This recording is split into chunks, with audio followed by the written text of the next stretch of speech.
which is pretty exciting and has a real potential to scale in ways that can fundamentally change how we see industrial feedstocks for lots of different things, from plastics to cosmetics to nutraceuticals. But that can also create livelihoods, food security, gender equality in communities around the world. And so we're looking at seaweed farming now, but how can we then start to capture credits for biodiversity, for oxygenation of the water, for deacidification of the water, for coastal resilience and increased protection from this increasing severity of storms. So I think that when my grandfather was asked, how were you able to do all that you did? He responded by saying that he just inhabited his lucky moment in time. And what he meant by that was that had he been born 20 years earlier or 20 years later, the intersection of his inventions, of the different tools that he used for ocean exploration, the advent of television, but nobody was really producing content yet, but everybody had one. All of these different aspects of the very special moment in time that he inhabited that made him able to do that would have been different. And he may not have been able to do what he did. And so I think that today what we need to keep in mind is that we are at a crossroads. We need to make a decision very quickly about which road we want to take. And we need to be ambitious in defining our role. It's not okay anymore to have single-use plastic in hotel rooms. It's shocking to people. It's really important to start looking at sustainable seafood because people are watching and they want to know. And even if your guests don't care, if you do, it's a great opportunity to teach them why it's important and start amplifying and enabling change to happen through your property, through your tours, through that experience that people can have. And when you look at these elements that we have today that make up what I think is our lucky moment in time, which is technology, and we can see how technological platforms can transform things like Uber and Airbnb and so many others. Gorillas right now is like taking off like wildfire, completely changing how people expect that they're going to be able to shop for groceries in 10 minutes from the time you order and 10 minutes delivered. Who would have thought that would be possible? We're capable of doing things through internet and digital platforms we've never imagined before. So that's one thing that I think is really exciting. The other thing is technology. We have access to technology today that allows us to imagine rebuilding lost resources in a way that we never could before. I mean, whoever would have thought we could imagine a time when we could 3D print living corals underwater and scale it the way we can now, right? So that technology is exciting, and I think, just how much power and like commitment our young people have to holding us accountable for change. It's a global movement and it's growing stronger. And when you look at, there's a recent global study that showed that 40% of young people have some form of climate or ego anxiety, don't want to have kids, have very little hope for the future. That's going to transform our society.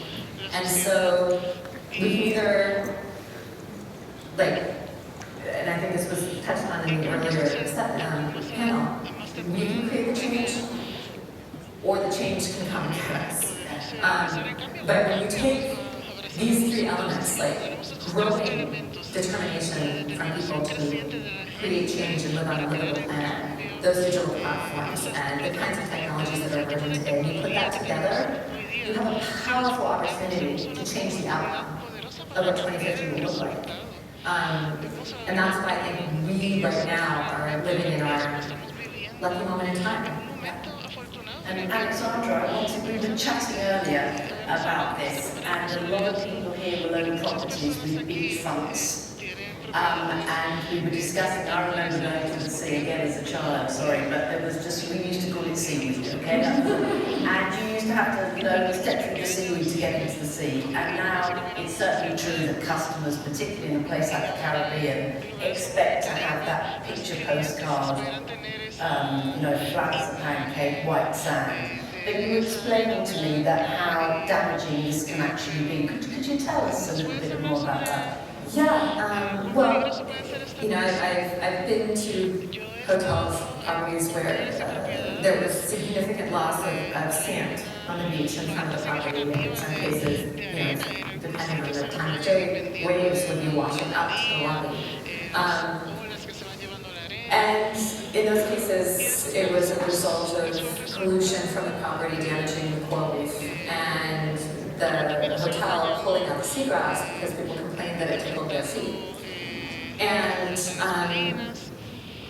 the thing that they hadn't realized is that healthy corals create sand. You have corals, and you have parrotfish, and parrotfish go along eating dead coral, grinding it up in their stomachs, and pooping out sand. The sand is actually parrotfish poop. And the more parrotfish you have on your healthy reef, the more sand is being restored to the beach. With sea level rise and increased severity of storms, that wave action is just going to be pulling sand off the beach more and more. And so we can go dredge sand and destroy a different ecosystem to put sand on our beach, or we can restore a coral reef, restore our seagrass beds, which actually create really important habitat, pull down carbon, and hold the sand on the beach.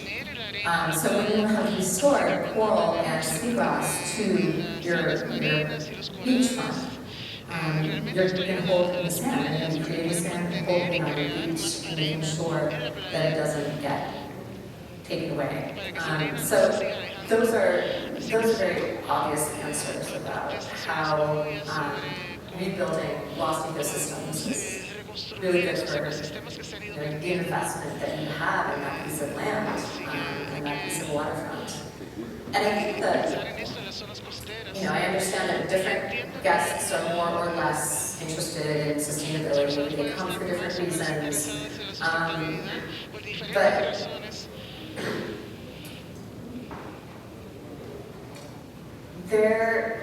I don't think there are very many people, regardless of their socioeconomic status or their level of education or what they care about, that doesn't feel comfort in the idea that the places they go are stewarding the natural environment.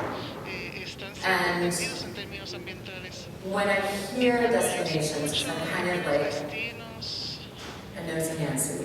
Always go up and talk to the manager, like, what are you doing? Are you interested? What are your sustainability objectives? What have you found?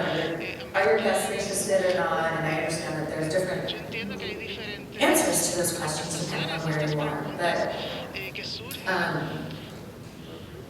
if we are going to get on this different path, if we're going to do it together, if we're going to invest in our future, invest in resilience, invest in ecosystems that support us and support our business, it's not enough to say, well, my guests don't really care, so I'm going to look at other things. I think it's up to us to those that care, regardless of what the guests say, because it's going to affect our bottom line.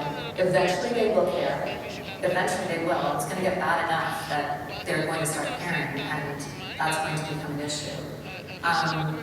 And rebuilding what we lost is probably the best investment that we can make in the longevity of whatever project that we have.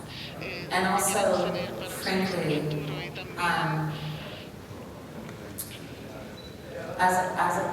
for those of us who are parents, as a commitment to the future, our children will live.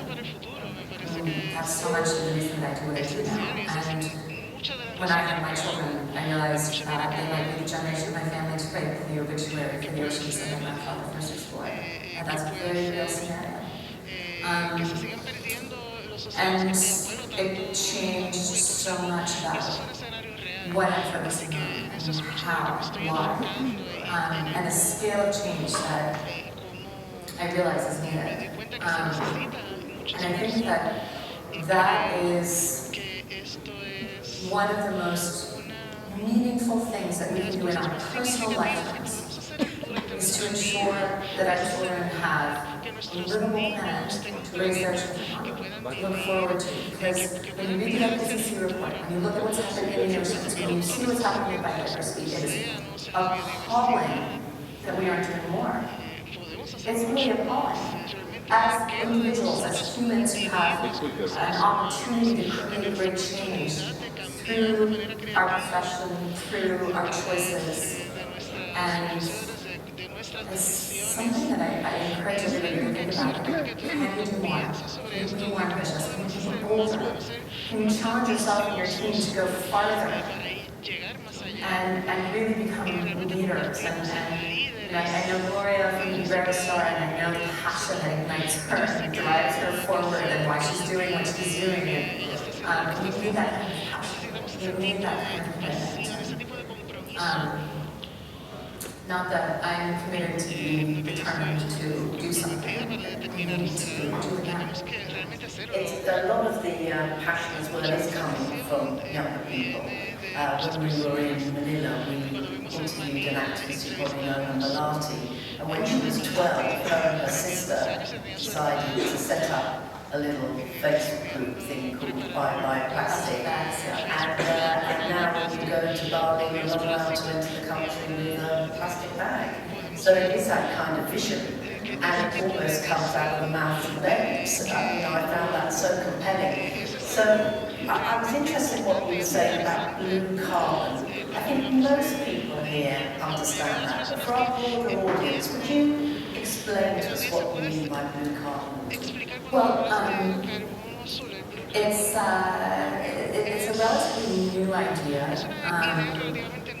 and it basically refers to how ocean forests draw down carbon. Much like we understand forests on land can absorb carbon from the atmosphere, ocean forests absorb carbon from ocean water. And in some cases, certain ocean forests, like kelp forests, can do it very quickly. They're the fastest growing plants on the planet, faster than bamboo, and they absorb an enormous amount of carbon dioxide. In our study of seaweed farming, we were looking at how much seaweed farms can sequester in the sediment under the farm, and in some cases they sequester more carbon than the Amazon rainforest can sequester. So there's a tremendous opportunity were we to be able to scale seaweed farming around the world. But there's other forests as well. Seagrass meadows, which are, this tall, have also sequestered an enormous amount of carbon in the sediment below. We just found one of the largest seagrass meadows, which is one single plant, by the way, in Australia, which covers, hundreds of thousands of hectares.